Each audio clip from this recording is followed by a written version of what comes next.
En Instagram tú ves cosas muy locas, ¿no? Entonces yo en mi mente yo no iba a ser feliz hasta tener barcos y tener mansiones y hasta ser dueño de un país, ¿no? Yo pensaba, eso es lo que yo necesito para ser feliz.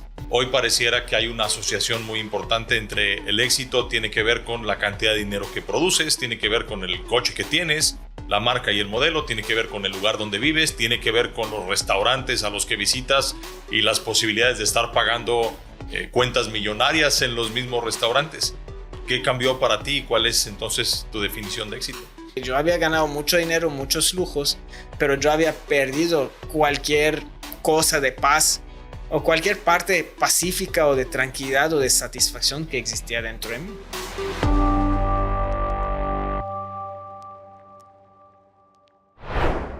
Bienvenidos de nuevo a este episodio de Creo, conversando y reflexionando con Yo.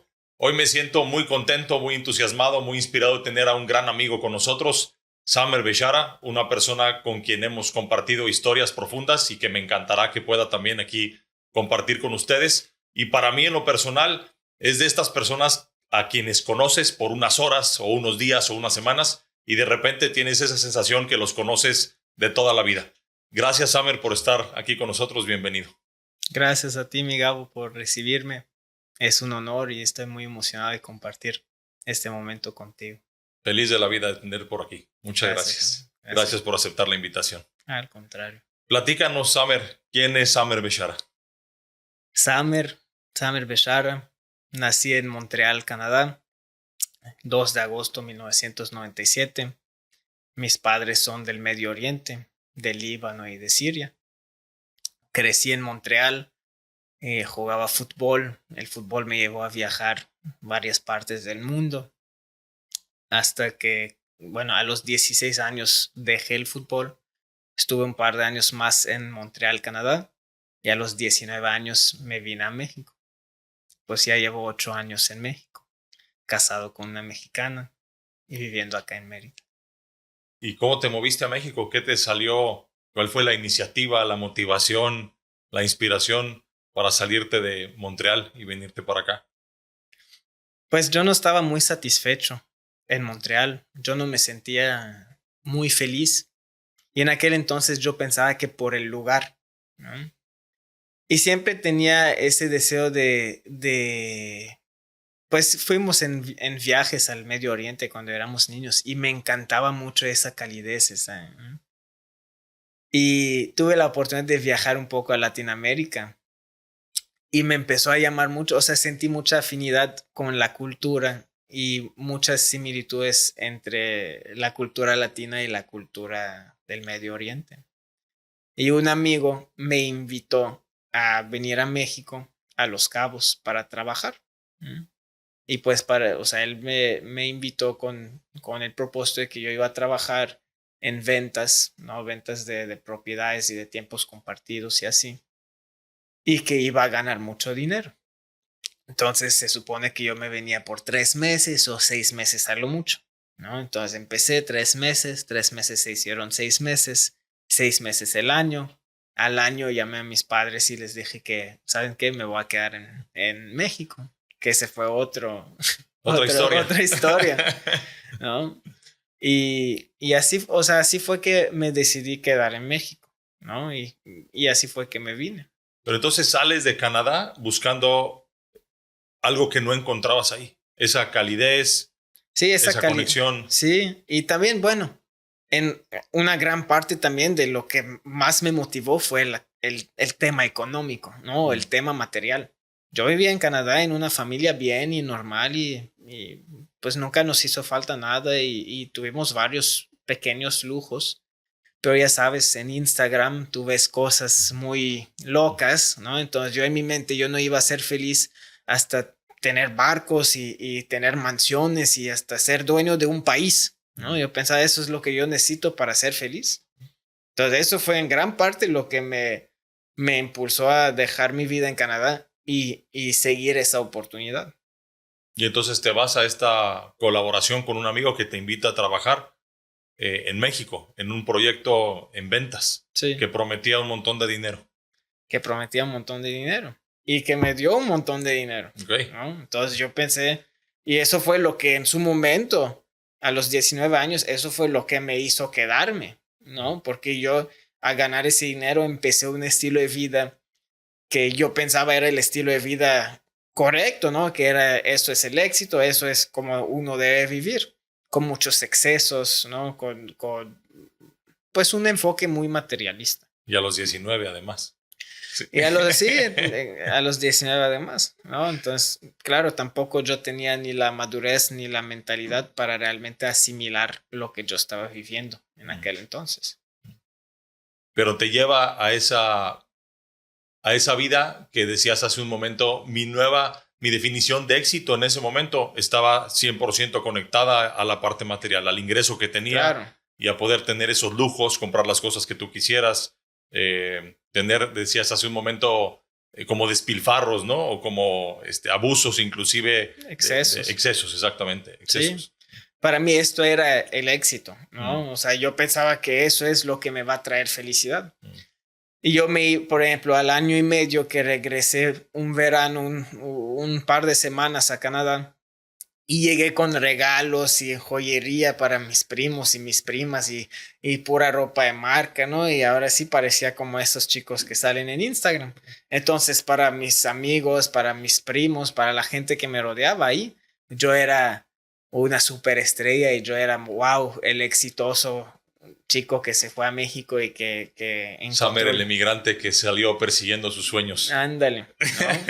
Lo que ellos no sabían, e incluso yo no lo sabía conscientemente, era que yo había ganado mucho dinero, muchos lujos, pero yo había perdido cualquier cosa de paz o cualquier parte pacífica o de tranquilidad o de satisfacción que existía dentro de mí. Principalmente porque yo no creía en lo que yo hacía, ¿no? Yo no creía en las razones por las cuales yo hacía lo que yo hacía, ¿no? Yo no vendía un producto en el que yo hubiera vendido a mis papás, por ejemplo. Yo no vendía algo que yo hubiera comprado yo mismo, ¿no? Y la única razón por la cual yo seguía ahí era... los ingresos. Claro, ¿no? Entonces, cada peso que ingresaba generaba un hueco un poco más grande en mi corazón. De hecho, una parte interesante ahí es que, o sea, yo tenía 19, acaba de cumplir 20 años y me empezó a dar gastritis, ¿no? Súper chavo. Claro. Y yo no podía comer nada. O sea, ¿tú crees? O sea, y yo pensaba, chinga, ya, o sea, todo ese dinero para ir a los restaurantes de lujo, los que más me gustan, pero voy al restaurante y tengo que pedir, ¿no? Algo mineral. ¿no? Sí. y ensalada, porque sí, cualquier carne que yo comía, o sea, cualquier cosa que me gustaba, me generaba una acidez increíble.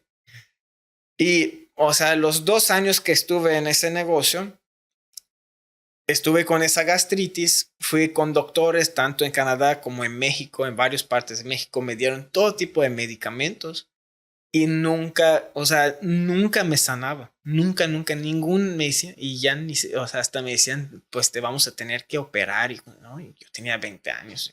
¿Cuál fue la redefinición de éxito entonces para ti? Porque el éxito, y no es solamente una experiencia que hayas tú vivido, después de años adelante, hoy pareciera que hay una asociación muy importante entre el éxito, tiene que ver con la cantidad de dinero que produces, tiene que ver con el coche que tienes, la marca y el modelo, tiene que ver con el lugar donde vives, tiene que ver con los restaurantes a los que visitas y las posibilidades de estar pagando cuentas millonarias en los mismos restaurantes.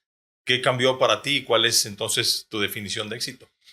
Para mí, lo que tú dices era totalmente mi definición de éxito hasta un día. Momento. Ajá, hasta un día, que fue el día que yo diría, si yo iba así, fue el día que no cambié vía totalmente.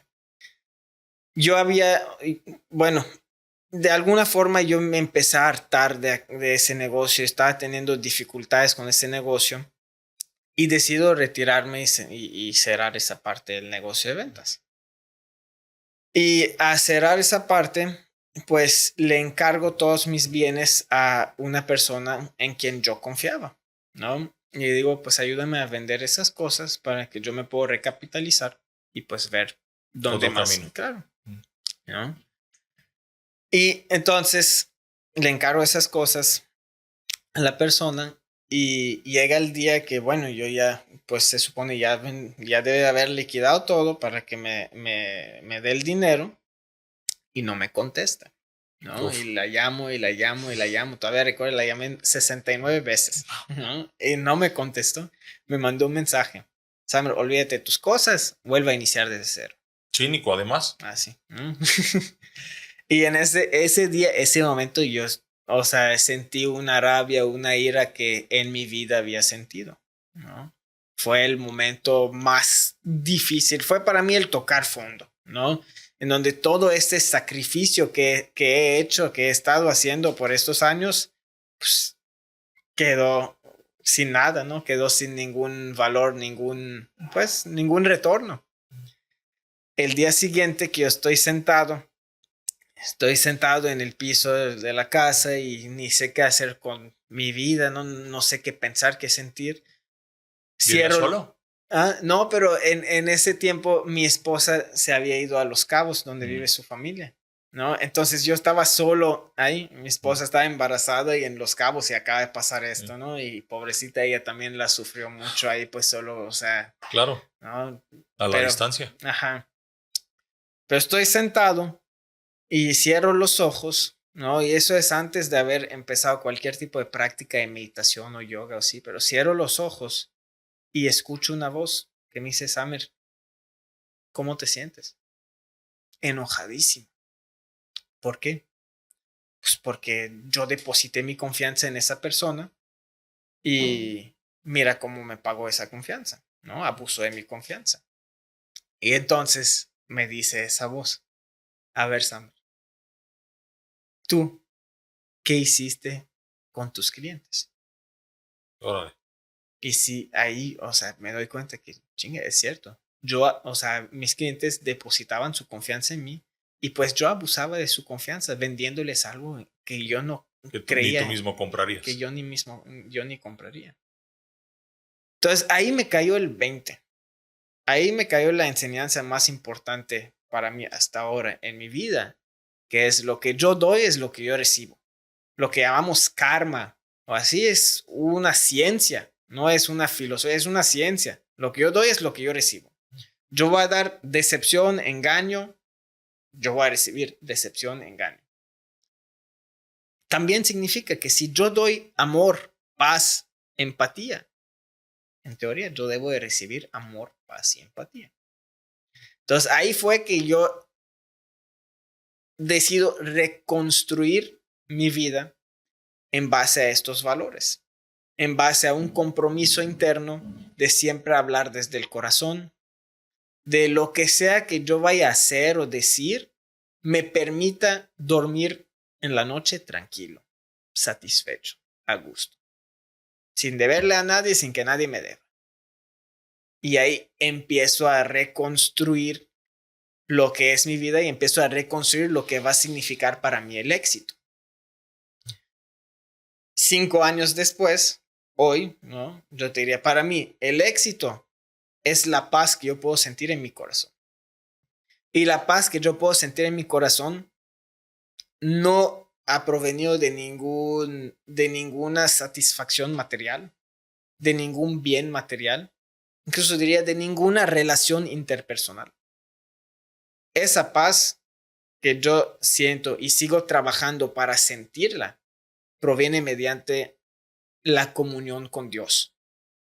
No con un Dios externo ahí sentado en su trono, sino con la fuente divina que existe dentro de cada ser viviente. Independiente de una religión. Podrías decir que el verdadero, o sea, lo que es la religión es esa conexión. Ahora, lo que es la teología, que es la interpretación del ser humano de la religión, ahí es donde a lo mejor nos hemos alejado mucho, ¿no? Yo crecí en una familia en donde mi madre es de religión musulmana y mi padre es de religión cristiana. Estuve expuesto a ambos caminos, fui tanto a los mosques como fui a las iglesias. Y para mí, no que esos lugares son malos, pero en su momento yo no encontré ahí esa paz, ¿no? Yo encontré algo. más bien preocupaciones. Y tenías dos opciones, ¿no? Podías Bueno, haber elegido en dos caminos. sí, pero ninguno de esos caminos yo sentía satisfacción. Cuando me preguntaban, Samer, ¿de qué religión eres? Yo decía, yo no soy de ninguna religión. Hoy en día lo veo distinto. Cuando me preguntan de qué religión eres, yo digo, para mí, cualquier religión que comparte amor, paz y perdón, dime dónde te firmo. Yo soy parte de esa religión. Y pues yo veo muchas similitudes entre las enseñanzas de Jesucristo, las enseñanzas del profeta Muhammad, las enseñanzas de Buda y todos esos profetas santos. Yo veo muchas similitudes entre sus enseñanzas y las enseñanzas de la filosofía védica, de la filosofía espiritual de la India, ¿no? Que no estamos hablando del hinduismo, ¿no? La filosofía védica no es un grupo, tú no puedes ser védico, sino la filosofía védica es una filosofía, una serie de enseñanzas, de consejos, incluso podríamos llamarlo una ciencia, ¿no? Que revuelve alrededor del yoga, de la práctica del yoga.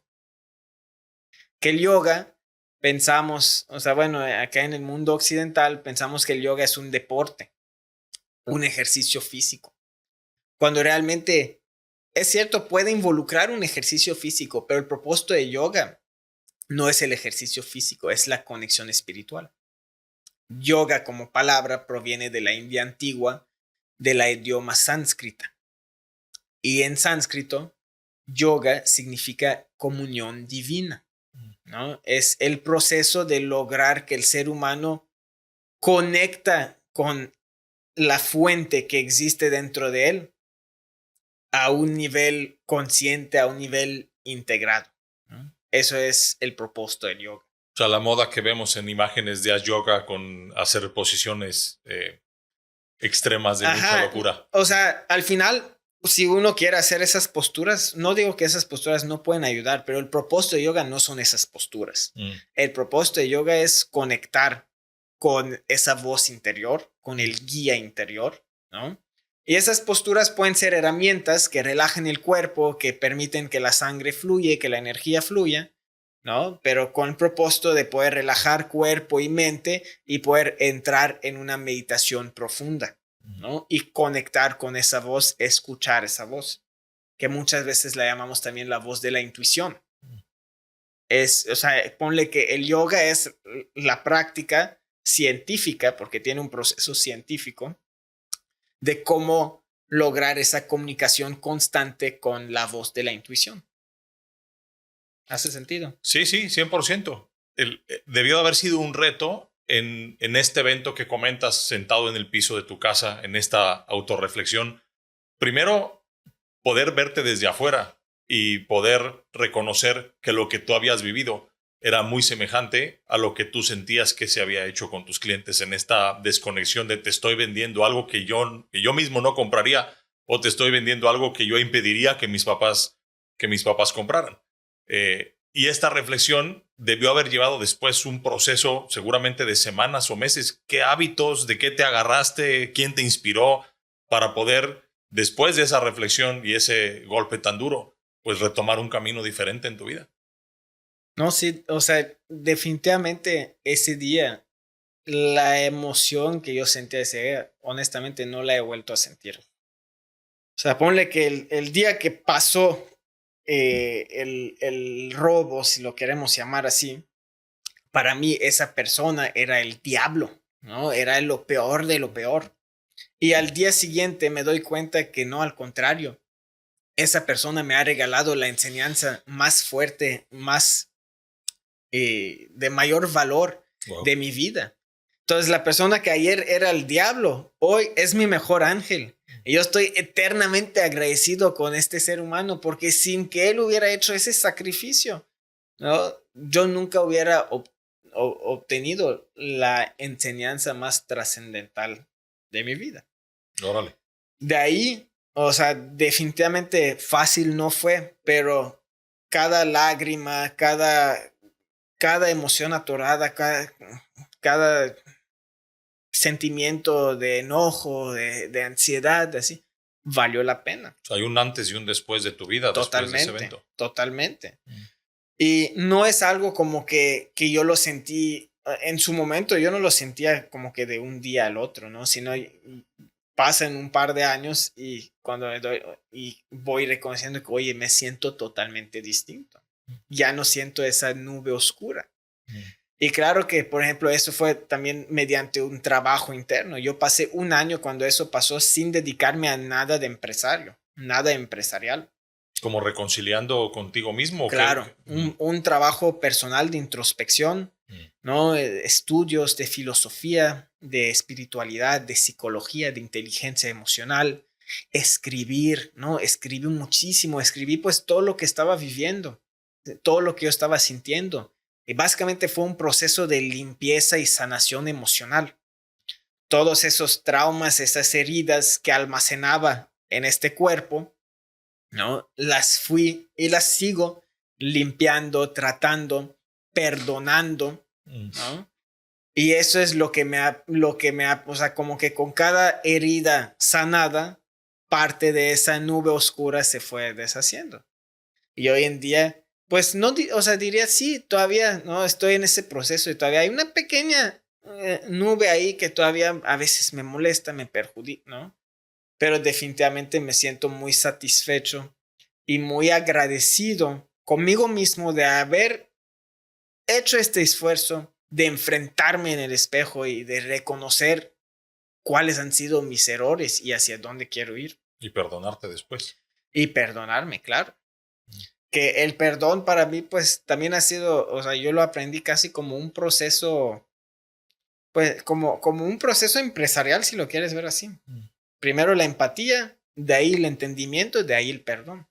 Muchas veces, si yo estoy enojado contigo, es porque yo pienso que tú me has hecho un daño, ¿no? Y yo no me doy cuenta que tú no es que tú estás buscando lastimarme, sino que tú hiciste lo mejor lo que tú pensabas que era lo correcto desde tu perspectiva, tomando en cuenta tus experiencias, tus vivencias. Y si yo hubiera estado en tu posición, habiendo y que viví exactamente lo que tú has vivido, voy a reaccionar de exactamente la misma forma que has reaccionado.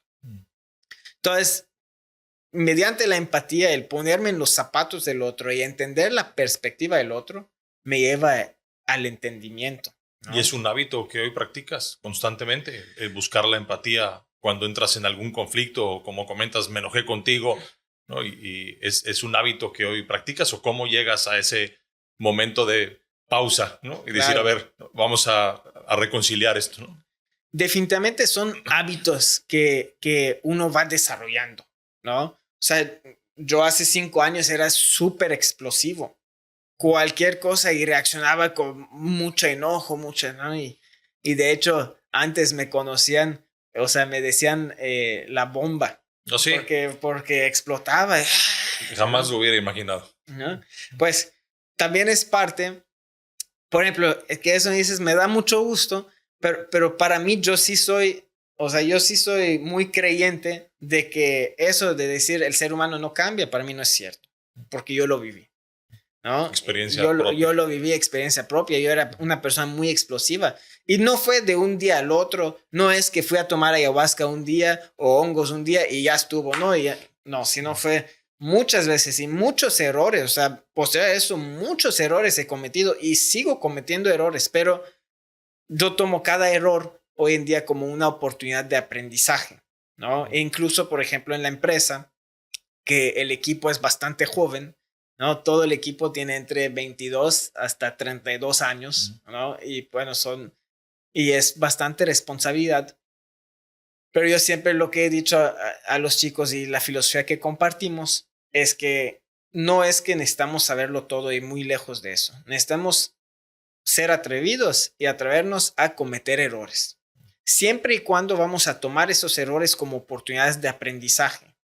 Y para poderlas tomar como oportunidad de aprendizaje, debo de reconocer mi responsabilidad dentro de esa situación.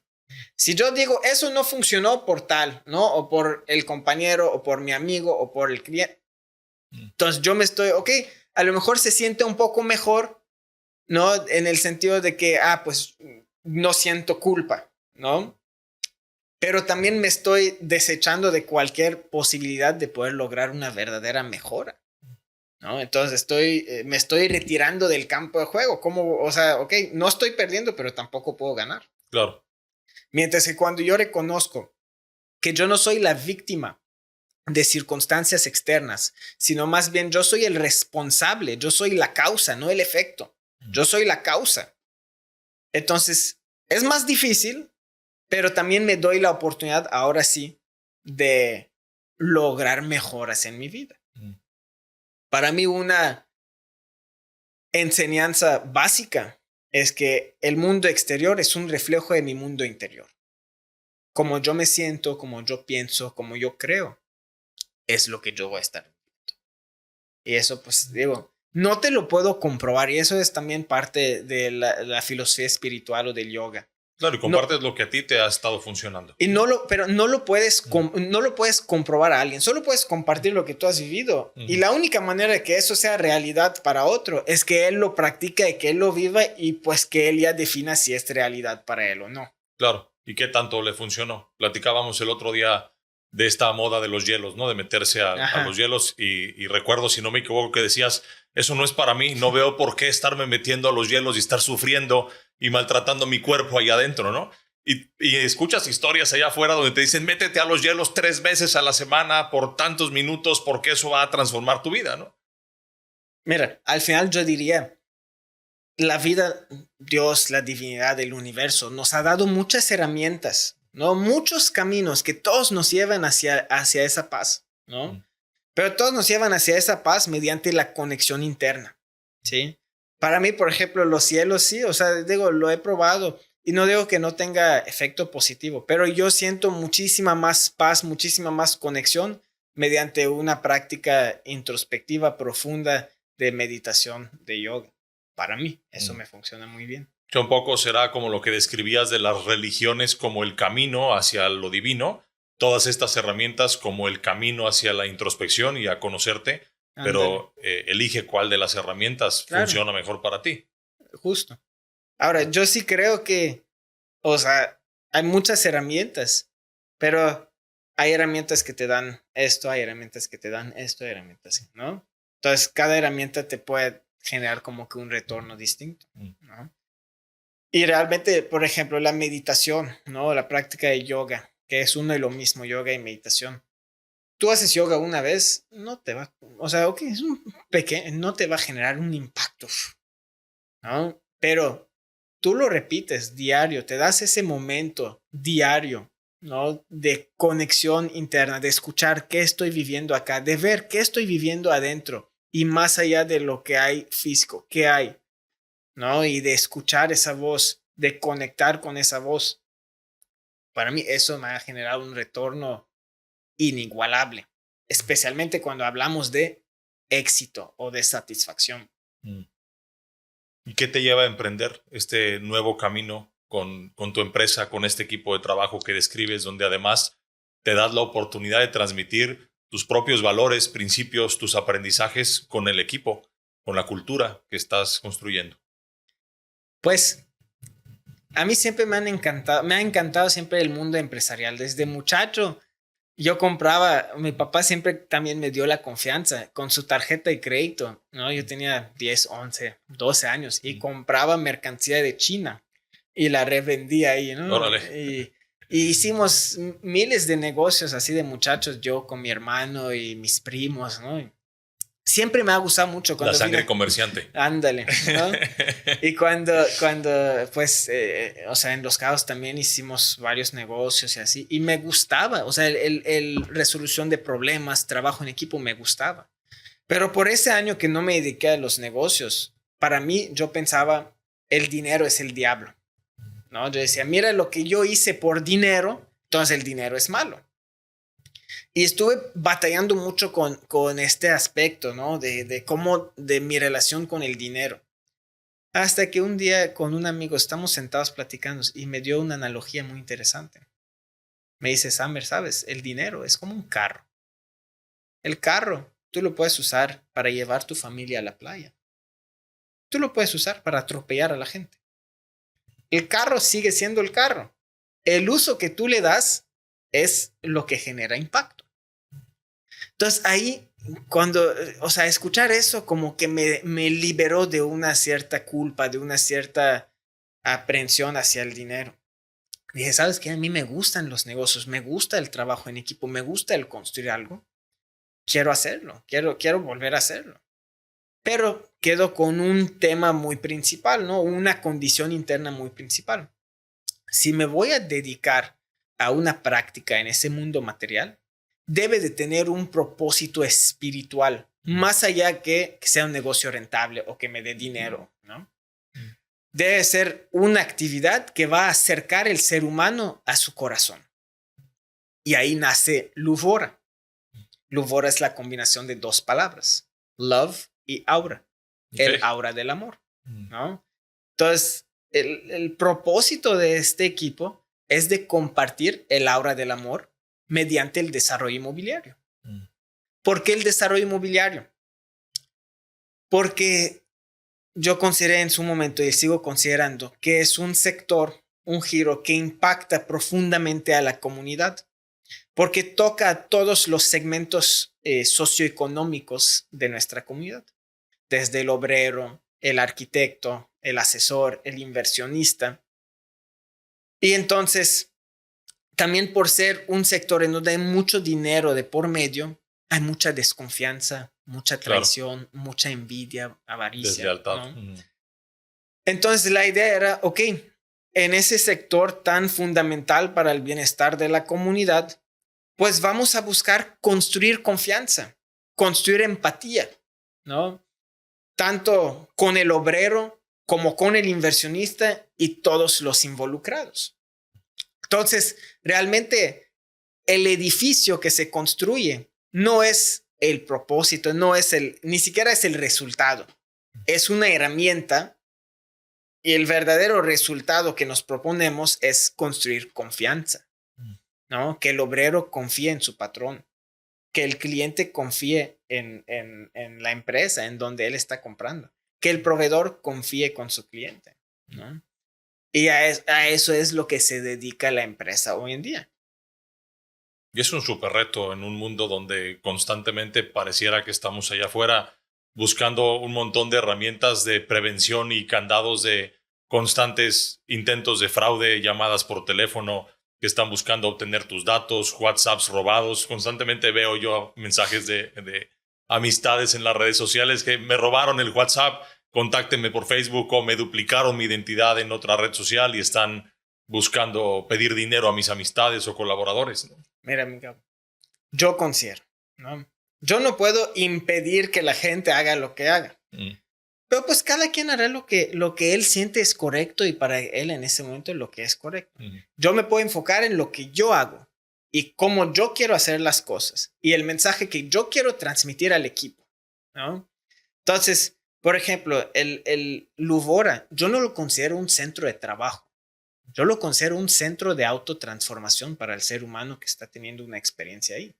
Un centro de sanación, ¿no? Entonces, el colaborador, ¿no? El que se involucra con Luvora, en teoría, ¿no? Y lo que buscamos es esa claridad. Tú te estás involucrando con Luvora porque tú quieres sanar, tú quieres mejorar tus hábitos de vida, tú quieres encontrar esa paz interna, ¿no? Y de eso se trata. Es una herramienta también tu organización para que las personas puedan encontrar un objetivo, un propósito, ayudarse. Es más, yo te diría, no es mi organización. Es la organización del ser humano. Y yo tengo la responsabilidad de dirigir a esa organización, de encaminarle así. Pero yo no lo percibo como mi organización, como mi propiedad. Para mí más bien es propiedad de Dios, propiedad del universo. Y yo tengo esa responsabilidad de guiarlo, encaminarlo. Y para lograr eso, pues claro, mi responsabilidad principal es tener la salud mental, física, espiritual para poderlo compartir con los. O sea, estar bien contigo para poder después ayudar a los demás a estar bien con ellos. Claro. O sea, ¿no? Si yo no tengo pan en la casa, ¿cómo le voy a compartir pan al vecino? Si yo no tengo amor dentro de mí, ¿cómo le voy a compartir amor a mi equipo? Y si nuestro equipo no tiene amor internamente, ¿cómo le vamos a compartir ese amor con los clientes, los proveedores, etc.? Entonces todo empieza desde adentro y desde adentro trabajamos. De hecho, pues, bueno, hemos empleado varias prácticas, ¿no? En el equipo, en la empresa. Empezamos los días con una meditación, ¿no? Cerramos las semanas también con un círculo de agradecimiento. Bueno, buscamos al final, pues, ofrecer esas herramientas paso por paso dentro de lo que se puede, como avanzamos, para que realmente, pues, sea un centro de sanación y no un centro de trabajo, aunque el trabajo no es malo, al contrario, pero hoy en día percibimos el trabajo como una obligación, ¿no? Y el propósito del empresario muchas veces es poderse retirar de su negocio y obtener libertad financiera. Y ese es el propósito de muchos de nosotros hasta que logremos la libertad financiera. Y dices, chinga, no es tan padre como me lo imaginaba. ¿No? Entonces, bueno, cada quien tiene que vivirlo, cada quien lo va a vivir a su forma. Claro, son etapas diferentes de la vida y como justo describías hace un momento, son aprendizajes de cada uno de los golpes que hemos cada uno de nosotros recibido y qué obtuvimos de ese aprendizaje, qué cambió y marcó nuestras vidas, como la historia que nos compartes. Para mí el trabajo es una oportunidad de servir, ¿no? De servir a mi comunidad, de servir a mis hermanos, de servir a Dios. Y eso es lo que busco compartir con los que me rodean. Que nuestro propósito no debe ser jubilarnos. Nuestro propósito debe ser encontrarnos a nosotros mismos para disfrutar lo que estamos haciendo y nunca querer jubilarnos, ¿no? Para mí la jubilación yo lo veo como la muerte, ¿me entiendes? O sea, una cosa es, bueno, no digo que las responsabilidades no pueden cambiar, ¿no? Sí, pero que yo sienta satisfacción real en lo que yo estoy haciendo. Y bueno, yo ya lo viví de hacer negocios que me generaban mucho dinero, pero poca satisfacción. Y hoy en día elijo negocios que me generan dinero, ¿no? Ni más ni menos. Sí, como una herramienta, como sí, la lo que se anécdota requiere, que platicabas ¿no? del carro. Pero que más que nada en donde yo siento propósito, en donde yo me siento alineado mi corazón con lo que estoy haciendo. ¿Qué mensaje te gustaría compartir a la gente que nos escuche? Algo profundo que venga de tu corazón que nos pueda ayudar a los que te escuchamos. Pues yo solo puedo decir o sea, desde mi parte que siempre la luz ahí está. Puede haber oscuridad, puede ser que puede estar nublado el día, ¿no? Pero la luz ahí está. Y muchas veces nos dicen, el punto más oscuro es justo antes de la salida de la luz, ¿no? Entonces, oportunidad de sanar siempre hay, de que es fácil. A lo mejor no lo es, pero yo considero es muchísimo más redituable enfrentar por un tiempo limitado este sufrimiento y salir de ello que seguirlo empujando, ¿no? Y metiendo al closet hasta que explota. Sí, para mí un aprendizaje poderoso de lo que acabas de platicarnos es ese evento que marcó tu vida. Cómo de verlo con toda esta ira y como el diablo y como lo peor que te pudo haber pasado y probablemente con un montón de odio a la persona que lo hizo, lo transformaste en ver a la persona que se convirtió en un ángel y transformó tu vida de forma positiva. Pues estoy totalmente de acuerdo contigo, mi hermano, y no, o sea, yo no lo podría explicar de otra forma que creo que son de esas cosas que, o sea, hay cosas que el ser humano puede entender desde su perspectiva, pero hay cosas que vienen desde un nivel más alto que nos va guiando y pues las cosas pasan por algo.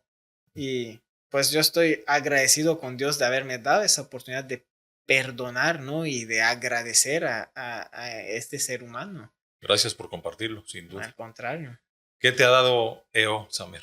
¿Qué te ha dado la organización en la que compartimos estas experiencias y vivencias? Pues, la verdad, bueno, tú sabes, desde la primera vez yo no estaba muy convencido, ¿no? Sí. Y decía, ok, que sumarme a una comunidad de empresarios, ¿para qué? Que para ir a ver, o sea, somos los más chingones, ¿no? Pero a conocer un poco más, se me hizo muy interesante más que nada la práctica del foro, ¿no? ¿Por qué se me hizo interesante? Porque ese círculo en donde tú te juntas con otros seres humanos, que todos se supone que son muy chingones y muy así, ¿no? Y que tú abres tu corazón, si haces esa introspección y compartes lo que has descubierto, se me hace algo tan valiente. Hasta diría, creo que es de los actos más valientes que el ser humano puede hacer, ¿no? Son un estado total de vulnerabilidad. Exactamente. Y entonces, lo que me ha dado yo son relaciones increíbles, amistades a un otro nivel, ¿no? Amistades que yo considero amistades espirituales, porque no es una amistad superficial, es una amistad donde hay una conexión de corazón a corazón. Y lo que se me hace padrísimo es que hacer una organización internacional, pues en cualquier parte del mundo en donde tú te encuentras con un miembro que ha participado en eso, tú sabes que él también está viviendo esos momentos de vulnerabilidad y te genera esa conexión íntima que, pues yo creo que en un año en IO he generado amistades, o sea, más amistades que en toda mi vida. Y no solo más en cantidad, sino en una calidad inigualable. Conexión verdadera. Hasta diría, o sea, eso es conexión. O sea, ni siquiera eso es conexión, ¿no? O sea, lo otro no es conexión. Y me encanta que no necesitamos una cerveza o un intoxicante para tener una plática, ¿no? Sí. Sino con, o sea, sí, cada quien, y bueno, algunos, pues más nos vamos integrando en la práctica de los foros, más vamos abriendo nuestro corazón y más sencillo y cómodo es para nosotros conectar. Sí, ya con mucha naturalidad. En un café, a veces que nos juntamos a desayunar, llegan algunos del grupo y entonces pareciera que estamos en esta dinámica de foro compartiendo cosas que no fácil. Es como que cada momento que tenemos juntos es una experiencia trascendental. Sí, 100%. Entonces, eso es como yo lo he sentido y me ha encantado. Y en línea con el nombre de este podcast, creo. Ajá. ¿En qué crees, Samer? ¿En qué creo yo? Yo creo en el ser humano, ¿no? Me pueden llamar un eterno optimista, ¿no? Yo creo en el ser humano, yo creo en el amor, ¿no? Yo creo en el amor incondicional y yo tengo toda la fe de que estamos caminando hacia un mundo en donde todos no solo nos respetamos, sino nos amamos desde una hermandad, ¿sí? Donde nos perdonamos con libertad total, donde nos valoramos. Yo sí siento que hacia eso vamos y eso es lo que yo creo. Gracias, Samer. Para mí, sin duda, como siempre en las conversaciones, ha sido un privilegio escucharte. Muy agradecido que además estés aquí con nosotros y que te hayas permitido compartir con quienes escuchan este podcast tu historia de vida. Gracias por estar aquí. Gracias a ti, Miguel. Gracias por estar en este episodio de Creo. Los esperamos para la siguiente. Gracias de nuevo, mi amigo Samer, al equipo de producción que nos ayuda con todo este set y a lograr que esto sea posible. Y nos vemos para la próxima. Recuerden nuestras redes sociales, Instagram, EO-Mérida. Por ahí nos pueden seguir. Tenemos microcontenidos y los siguientes episodios. Muchas gracias.